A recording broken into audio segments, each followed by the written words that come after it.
पूज्यपाद गोस्वामी जी शरणागति घाट के वक्ता हैं, कथाकार हैं। भगवान की शरण में रहकर मन में कोई भी हलचल होती है तो मन को खींच कर लगाते हैं बाबा। मन को सेवा में लगाते हैं, मन को प्रभु में लगाते हैं, मन से बार बार कहते हैं यही रम, इसी में रह। मन के लिए क्या परिभाषा दी है गोस्वामी जी ने, ये पंक्ति दर्शन करिए।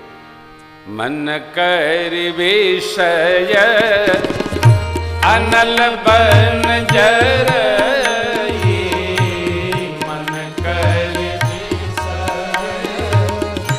अनल बन जरई, होई सुखी जो एहि सर पर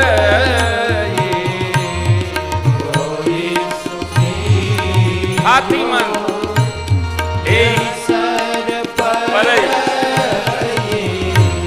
जो नहाई चाहे एहि सर भाई, जो नहाई चाहे एहि सर भाई, सो सत्संग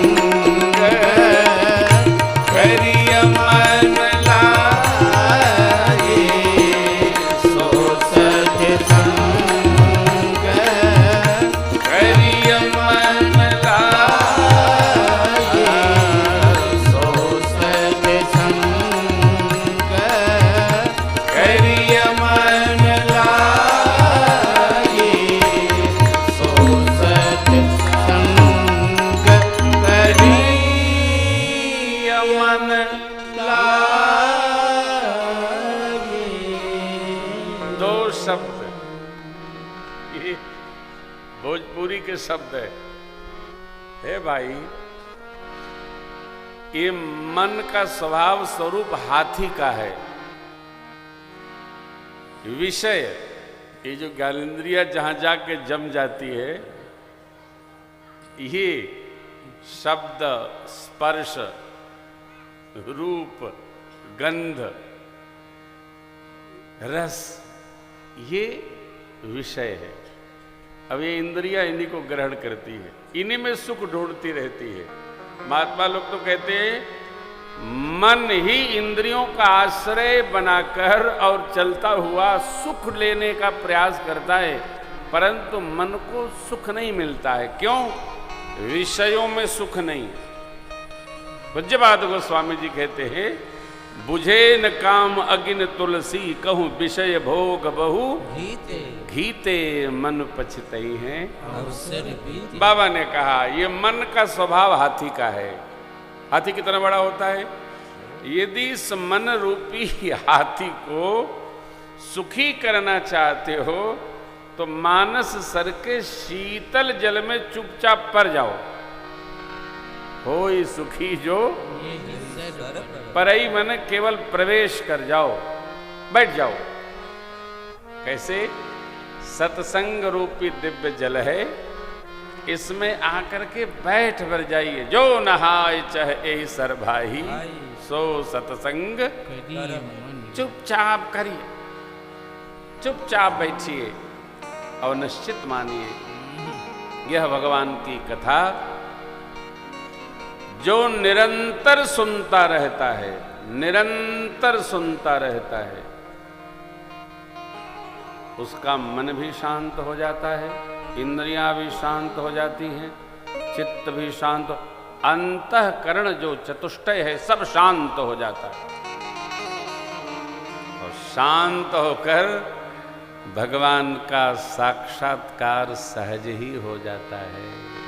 कुछ नहीं करना, सुनते रहिए, भगवान की पावन कथा श्रवण करते रहिए। यह कथा कामधेनु है, यह कथा कल्पवृक्ष है, यह कथा अमृतमय किरण है।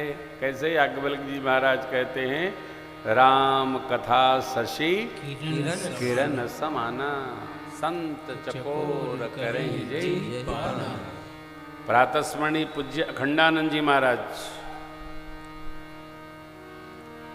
विद्यार्थी जी से श्री रामचरितमानस जी का पाठ श्रवण कर रहे थे। कोई गीताध्यायी महापुरुष आए, पाठ के मध्य में बोले, महाराज एक बात कहूं, कहिए। आप श्रीमद् भागवतम, गीता जी, पुराण आदि सभी सदग्रंथों के अध्येता हैं, पर आप रामचरितमानस का पाठ सुनते? आपको तो गीता श्रवण करनी चाहिए, भागवतम श्रवण करनी चाहिए। कुछ ऐसे ग्रंथ जो देदीप्यमान स्वरूप में हैं उपस्थित, उनको श्रवण करना चाहिए।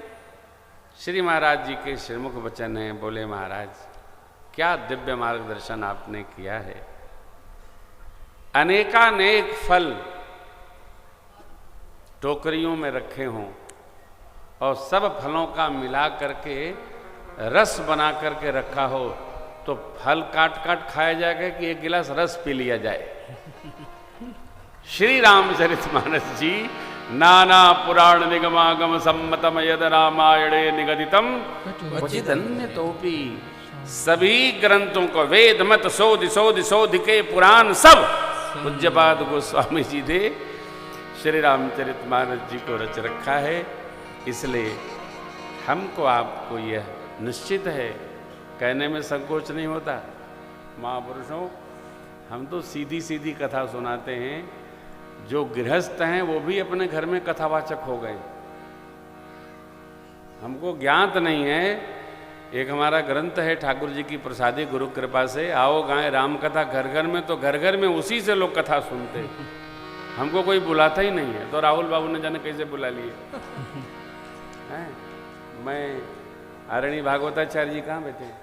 हाँ, मैं इनसे प्रत्येक वार्षिकोत्सव में मेरा राम राम हो जाता है, तो मैं कहता हूँ इनको कि भैया हमको आशीर्वाद बाबू को बोल दीजिएगा।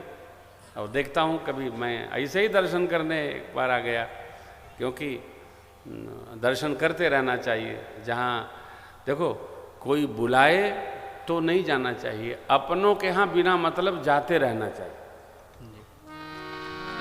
अपनत तो यही है, आए थे और सोचा चले आपसे भी मिल लें, और पता चला कि बुलाए पर आए तो आप अपने नहीं हैं। बुलाए पर तो सब आएंगे ही, बिना बुलाए जो आए वही अपना है। ऐसे संबंध बना करके रखना चाहिए।